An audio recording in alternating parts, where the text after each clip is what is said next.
This is Dispatches from Myrtle Beach with Charles Neal and my son Link from Good Mythical Morning. How you doing, son? I'm doing good, Dad. What's up with you? Oh, it's just trudging right along. Been working on some stuff outside and rebuilding some stuff on for a screened-in porch and just doing all that kind of stuff. And Okay. where I can do it, but that's kind of what's been going on with me. And since our last episode, we, as far as we know, Nancy took her last chemo treatment. So that's great. That's kind of, we're waiting. She's starting to feel a little bit better and waiting for her to start taking radiation treatments. So, which is the next phase. So things are moving forward according to plan. So that's good. Yeah. Oh, I got to tell you, I don't think you will have seen it yet. We are in April, and April snuck up on me, especially with the way that we film Good Mythical Morning. Sometimes we're ahead, so we were filming for April, and I didn't know it. And we've been putting off an episode.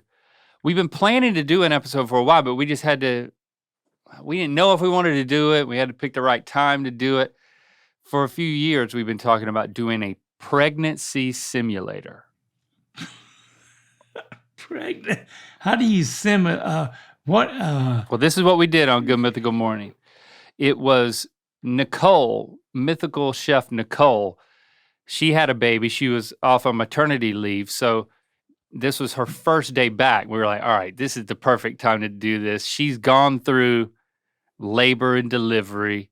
Now she's going to take us through what it feels like. So first we put on just a vest that has 35 pounds of weight that sloshes around like a baby in your belly. Okay. And so we tried some tasks. Rhett and I tried some tasks wearing those.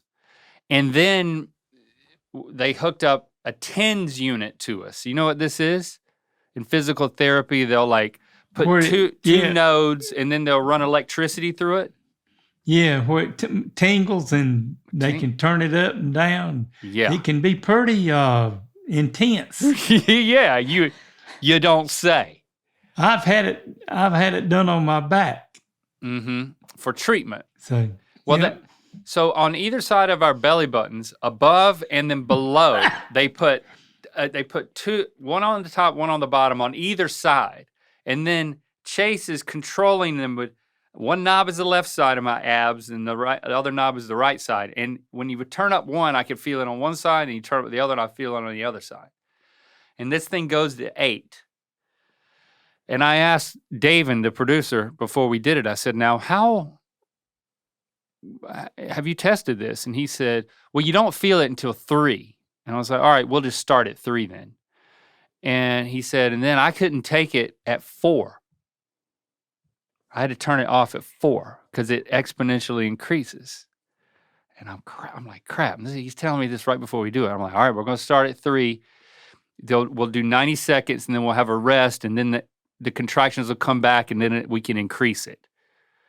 But I said, now what Rhett and I said was when we can't take it anymore, we're going to say, the baby's coming. The baby's got to come right now. And then the plan was they would grab a baby doll, put it under our hospital gown, and then they would turn off the shock, basically, and then deliver the baby when we said the safe word. So we go round 1, we go round 2, and then round 3, I'm like, whew, this is hurting. I think it was round 3. It might have been round 4. I'm screaming at the top of my lungs. Like, it was a lot. And Rhett's screaming, and then I start screaming the safe word. I start screaming, the baby's coming. The baby's coming. The baby's coming, Chase. You can turn it down, turn it off. And then Rhett's like, no, let's keep going. Let's keep going higher. And Chase could have, the way that I analyzed it, Chase could have done a number of things at that point. He could have done nothing and left it where it was. He could have listened to me and turned it off as we planned. Or he could have decided to turn it down just a little. 3 options right there, right in front of him, one of which was what we planned. Instead, he chose a 4th option, which was to turn it up higher. And I'm screaming. I mean, my abs were just in complete traction, like, just like scrunched up. And the more that I screamed and the more that I tightened, the worse it hurt. Oh, yeah. And then I'm finally like, we have to deliver this baby. And then I deliver the baby. It's a little newborn baby doll with a beard so it looks like Rhett. And the head popped off of him. And then Rhett delivers his baby, and it's a little baby with glasses. Yeah. And then I'm like, man, I didn't think how could you keep taking this? It hurt so bad. And he was like, honestly, I don't remember exactly what he said, but it was something like, I don't know what it felt like, because honestly, I didn't feel anything because mine wasn't hooked up. April Fools.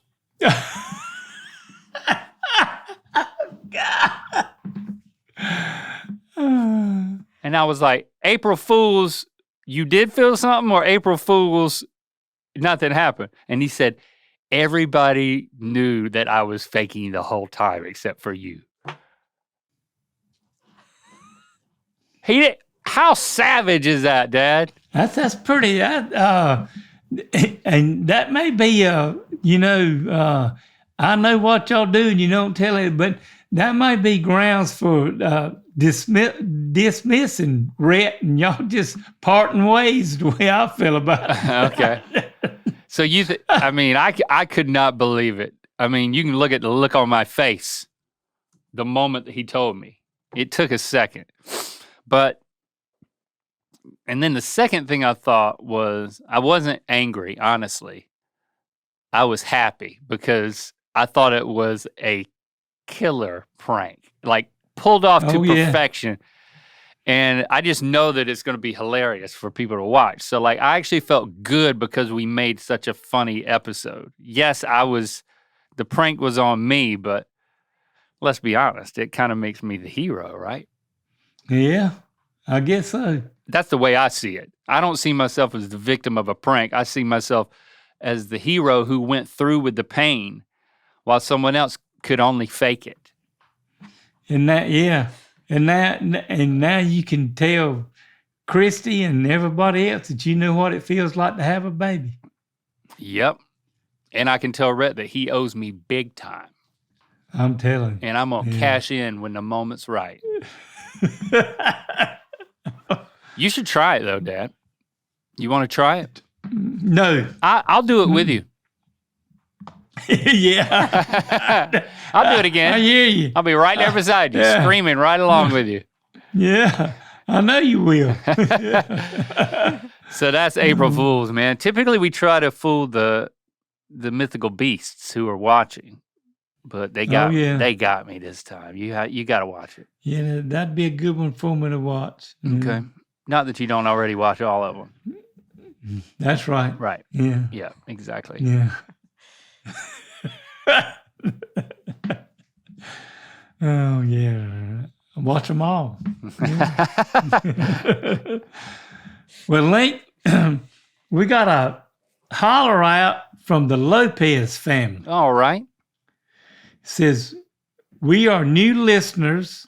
We started episode 1 a week ago, and we are currently on episode 25, and we refuse to start with the new ones. Oh. So looks like they're going to keep right on going. So we hope y'all are still making new episodes. Hope Link stop fighting bears. Can you holler out my wife? I got to see from... Can you holler at his wife, maybe is what he's saying. No, it says, can you holler out my wife, Pofa, and my 2 kids, okay, Kaveen and Aurora. All right. Thank you, and we hope y'all got top 5 on YouTube in 2023. 2023. Yeah. We've been doing a podcast that long? 2022 is when we started. Yeah. That's crazy. Well, we're still doing it. Lopez We're still family. doing it. And if you're Yeah. listening to this, that means you finally caught up and you Yeah. found out that the show didn't stay as dirty as it started. Yeah. It's not. I think we've tamed down a little bit. We've tamped it down.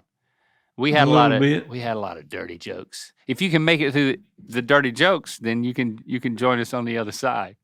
Yep. That's one way to do it. I mean, I would be listening. I wouldn't do it that way. I would be listening to recent episodes, but it is nice to get them in order, I guess. Do you know what he's talking about with the bears? No, I don't remember the bear. Do you remember me fighting a bear? Absolutely not. No. When you broke, I think it was your collarbone. Yeah. You came in and then you Oh. told your dad that it was because you fought a bear. Oh, yeah. Yeah. Okay. Yeah. I remember that. remember it now. Yeah. I did was- fight another bear, and he didn't break my collarbone, so I was good the second time. All right, holler out. Link, I got a thing here where, have you heard about the new Sugo D's restaurant in LA? I saw it on the news. The what? A The restaurant? Sugo D's restaurant in LA? Suck on D's restaurant? Yeah. What? Tell me more. I mean, have you heard of this restaurant? I have not heard of Suck on D's restaurant. Suck on D's? Yeah. Suck and D's. Suck on D's? Sugo D's. Nope, I've never heard of Suck on D's as an LA restaurant. Well, these Sugo D's nuts. Okay. Well, I gotta say, I did not see that one coming. Well, after we did, a month ago, the episode that you brought up, and I thought the you were one that D's said- nuts in me, but you weren't. Yeah, I weren't. Yeah, so You weren't, but we you figured you we were might- now. Well, yeah, Sucking D's. That's a good. Sugo D's. Yeah, Yeah. it's a new restaurant in L.A. Yeah, I okay. would believe it with all the different kind of restaurants they have there. You going to Sucking D's tonight? Yeah. That works. Hey, why don't you meet me over at Suck on D's? Come on down to Suck on D's. That's how you say it. Why don't you come on down to Suck on D's? We're gonna do we're gonna do a little don't tell Nana. Okay. All right. So all you people out there listening, y'all Don't you do it. y'all can't tell Nana this. All right. It's time for another edition of Don't Tell Nana. I got something from Kelly, and she wanted to know, have you ever gone to the ER for something embarrassing? Good question. All right. Yeah. We ain't going to tell Nana. Go ahead. Tell us. But Dad, what Kelly, you about to tell us? it's been a long time ago. Time ago. But it's a little bit after. Well, it was when my last child was born, Whit. I went to the doctor and got a vasectomy. Okay. And people asked me how that went, and I said, well, the vasectomy went pretty well because I knew one of the nurses in there, and I just sat up and I said, can I sit up and watch? And they just pulled my testicles up and took a little thing and cut it and then pulled them little cords out and did it with that, what do you call Scalpel? no, Scissors? it's cauterized it. Oh, they cut yes. it. Yeah, they cut it and cauterized it. And I mean, everything was fine. Yeah. And, and I had it done on Friday, Okay. about lunchtime. And that's when I was working at Kelly Springfield building tires. Okay. And that was pretty strenuous work, and we had to build like 400 and some tires every night. And the doctor told me, and I had to go back to work Sunday night at 11 o'clock. Okay. So the doctor told me, said, well, you'll be all right by then. And well, most people I talk to, if they did work and it won't real strenuous and stuff, in 3 or 4 days they can go back to work. And I told that doctor, I said, you know what I do for a living? He said, oh, you'll be all right. You'll be all right. So I went back to work, and that was on Sunday night. About Thursday, I walked out the door to go to work, and I kept my right testicle kept hurting, and it kind of started. It was swelling up, and it had got pretty big, and I hadn't. What? Well, when you say it gotten pretty big, Well, it was big, and it swelled up, and it was about the size of a softball. what? And I A said, well, softball. I said, A softball is this big, Dad. I'm telling, hey, I'm telling. Hold on. What? You telling me that? What? You had a. I couldn't even hardly walk. And when I walked out the door, was going to try to go to work that day, I passed out from pain. You got. How did you even get that far before you realized? I I mean, mean, if you got a sack down there with with a pecan in one and a golf and a softball in the other side of it, that seems like that would be noticeable. Well, it was noticeable, but I thought, well, I mean, I've been making it, and they had me on some antibiotics, and so my wife and Teresa had to call somebody. They loaded me up in the car and took me to Moore County to the emergency room, and I stayed in the hospital for 7 days. Good God! And after they got me in the emergency room, Link, and they saw what it was, they got me a room, sent me upstairs, and this nice, she wanted a nurse, that helped take care of people and stuff, and she came in there and she said, you gonna be all right. I'm gonna fix this. And she took a pillow and took my testicles and raised them up in the air and put them on a pillow. And she said, you gonna be all right. I'm gonna take care of you. We're gonna get this took care of. And I said, lady, I don't care what you do, as long as you get this thing where I can at least not have no more pain. She said, and the doctor will be in here in a little while and help take care of all that too. And so, damn, she put your balls up on a pillow like a ring bearer at a wedding? Yeah. I mean, where they wouldn't be hanging down, where they wouldn't hurt no more. She raised them up, and it did help with the pain some. So she must not have been the first time. So, I mean, what, and then what else do they do to it? I mean, it's, how do you drain a softball? They had to take them when they drained it some, but they did deaden it, and got some of the fluid out of it, and then they had to put me on them high-powered antibiotics and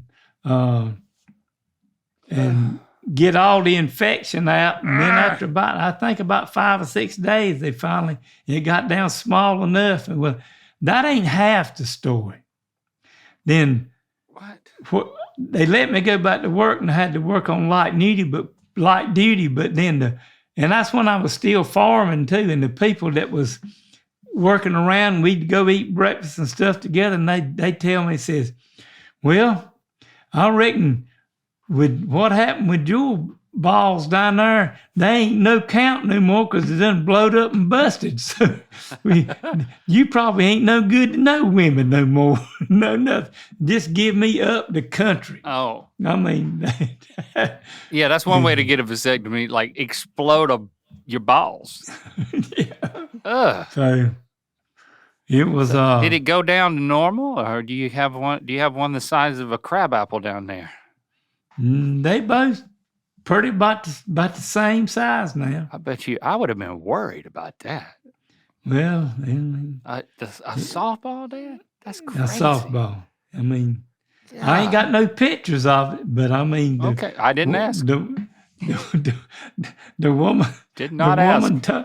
woman told me that's about as big a ones I've ever seen. That's what she told.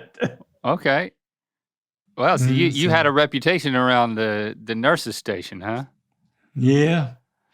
So now when people talk about having big balls, Yeah. that doesn't resonate with you. You said, well, be careful what you wish for. Yeah.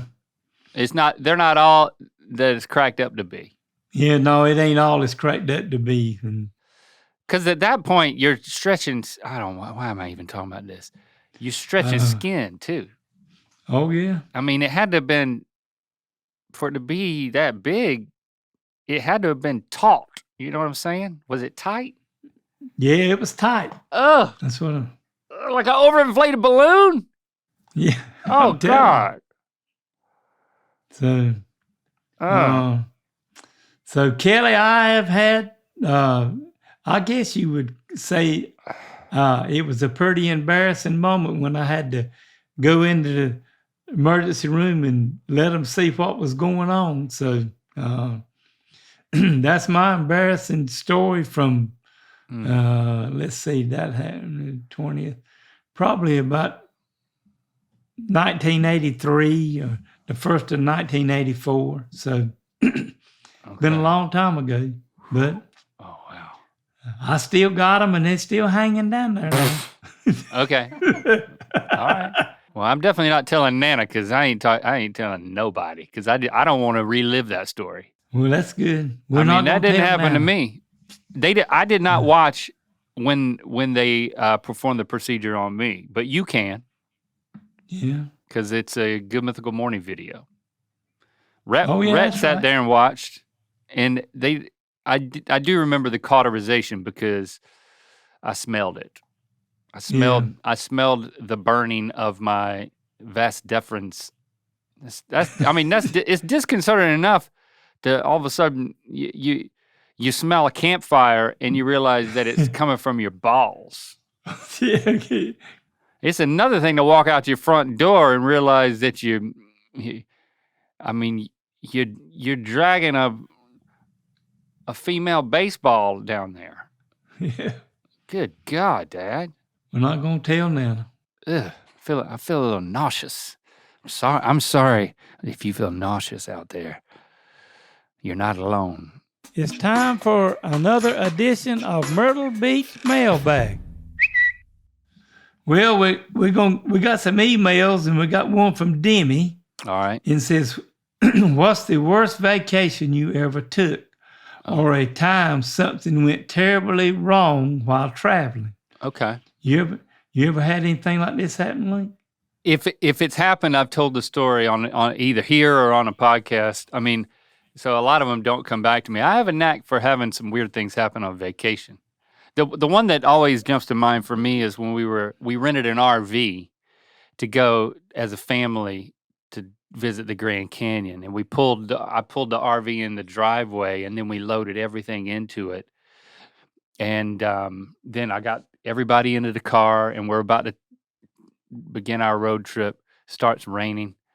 I'm backing up, and I've loaded this thing down with everything, and it bottoms out trying to come out of I can't leave my driveway. So that was a fail of a start to a vacation when you literally cannot even drive out of the driveway to start your road trip. And then I was like, yeah, it was like if you're overweight on a plane and they have to decide what they're going to get rid of. I had to do that. Like, all right, all y'all going to have to get out. We're going to have to start dumping things onto the lawn. And here it is raining so that I can get the suspension up high enough. I'm building a bridge with like stones that I found at the corner of the house so that I could drive out, and we made it out finally. We got there, but like it was not a good start. What about you? Well, well, mine. We kind of went on vacation, but we went to see Lauren when Zoe was born Mm-hmm. in Arizona, and all that went pretty good. And then we went and got on the plane and was flying. And we had to fly through into Dallas and Fort Worth at the airport in Texas, which is one of the Busy. pretty big airports and Yeah. stuff. So we asked one of the stewardesses on the plane, can you look and see what gate we're supposed to go to when we get off? And we hadn't flew very much then. We have done it a lot more because of you and kind of know what to look at. Mm-hmm. And so we looked where she told us we were supposed to go. So we had to walk down, go down the elevator and get on one of them trams Yep.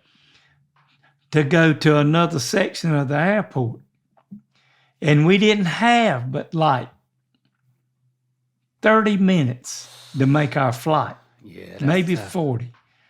So we got on that thing and we got to where we were going, got off and said, is this the flight to, we were flying into Atlanta. And they said, oh, that flight's right off of where y'all just got off Oh from. no. That's where it's at now. So we had to run and get back on the elevator and go back down. And then when we got to the plane, to the ticket counter, and I had the lady, and they were closing the doors. Yeah. And I reckon this is where they really made the mistake. And they said, we just gave those two people on standby y'all's tickets. Y'all going to have to get a ticket another time. And I said, oh, no, that ain't going to happen. Boy, I said some things that I probably should not have said. Oh. And I said, but y'all can go get them two people and put them back on standby and put me and my wife on this plane. And then here we were standing there, and Nancy had me by the elbow and saying, you come back here. You get back here. And then she finally said, if you don't shut up, you're going to get locked up and we ain't going to never get home. Good point. So I finally calmed down a little bit, and the girl looked up and said, you just going to have like a 2-hour layover, and then we got you 2 seats on the next plane to Atlanta, and then you'll get home. And then, Mm-hmm.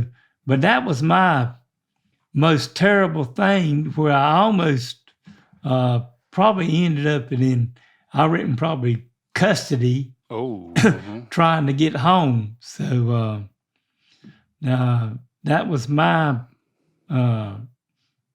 most terribly wrong traveling episode, because my temper used to be a little bit worse than it is now. Okay, good. And you also learned when you get off the plane, no matter what, you always got to check that. I'm telling you gate.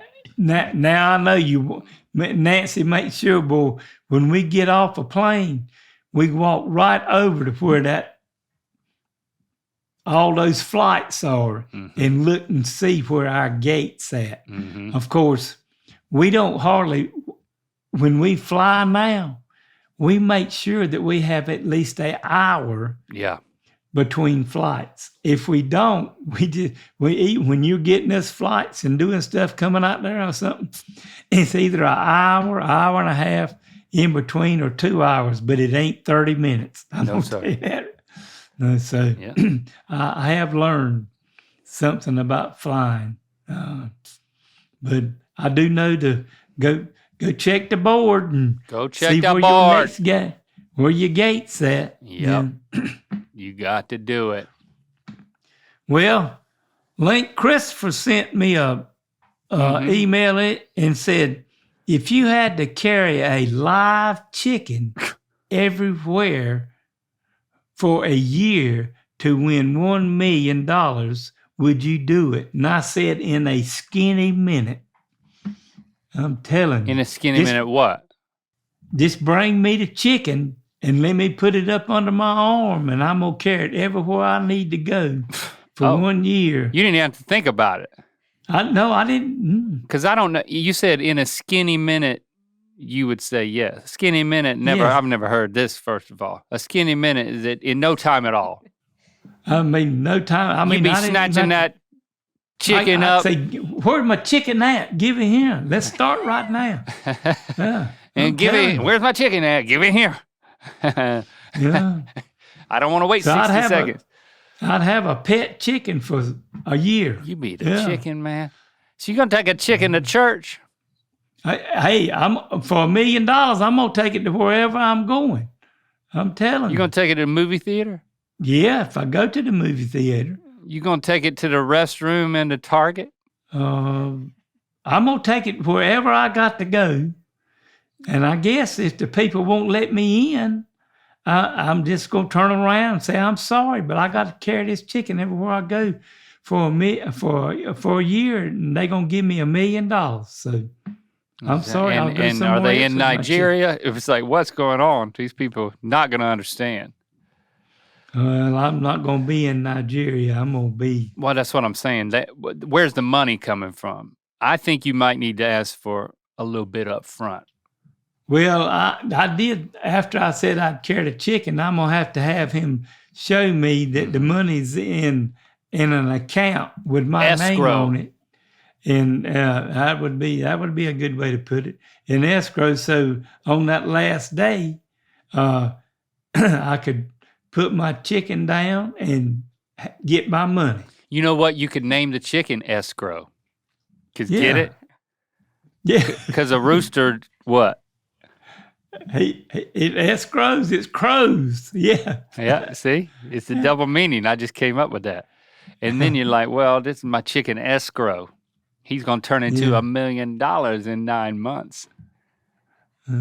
He's going to turn into $1 million. I know, but I'm just saying you're three months in, you're having this 3 months into hypothetical conversation. So you're going to take this chicken every single place. You're going to be working, painting houses. Oh, yeah. You're going to be holding that chicken. You have to hold it? It just has to be. I don't know. Well, I mean, if I have to, I'll get one of them little baby carrier things, and when I'm working, just put it in it. But I mean, I'm going to get $1 million in a year. I ain't going to be worried about working too much. Oh. Well, Dad, you're going to $1 million, not as much as you think it is. You're going to blow through that. Oh, no, not me. Not now. Not you, not now, not ever? I'm gonna put my money up. Maybe if he'd have done this when I was 21 or something, I might would have blowed through. But you move it. Yeah. My age now, and I know I'm not gonna get the whole $1 million. I'm gonna have to pay some taxes on it. But you're gonna pay taxes. Then what are you gonna do when you get that first check? I'm gonna build my chicken a really nice coop out in the backyard. Okay, yeah, because he made me $1 million and he lived through living with me. So yeah, you gonna give him a high-rise apartment, penthouse, escrows moving on up. Yep, that's right. Okay, chickens can live, I think, pretty long. So, but I probably couldn't never cook him and eat him because I'd be too attached to him. So yeah, that would be quite cruel. After he won you $1 million, you just eat him. Yeah, that there wouldn't be no fried chicken with my escrow chicken. No, sir. I'm telling you. Well, I'm trying to think what I'd do it. There's worse things to carry around than a chicken. Chicken's not bad to carry around, and they will get docile, and they're decent pets. I've cared for chickens for stints of time. Right here in the back of this studio, I cared for some chickens for a little bit. I kind of like the idea of having a chicken.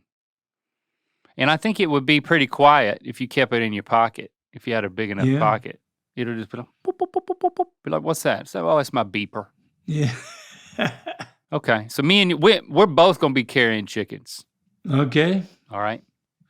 That's kind of like 2 years ago when we all went to TC's and had Thanksgiving. Lando and all them got to pick curtain and really carry a chicken. And, Yep, it wasn't that hard. Yep, sure did. We're going to be millionaires, Dad. I'm going to be a millionaire. Oh, I didn't know he told you to carry a chicken. It was just me. okay. All right. That's a good point. All right, fine. Well, Link, being as we've carried this chicken around for a year now, it was fun having all of you here with us today, and we'll be back next week for another one. And don't forget to follow and subscribe when you ever get your podcast and on YouTube. And while you're at it, rate and review us on Apple Podcasts. And if you got a question, comment, or story you'd like to share with me, email me at ratherbeshaggin53@aol.com. And y'all have a great rest of your week.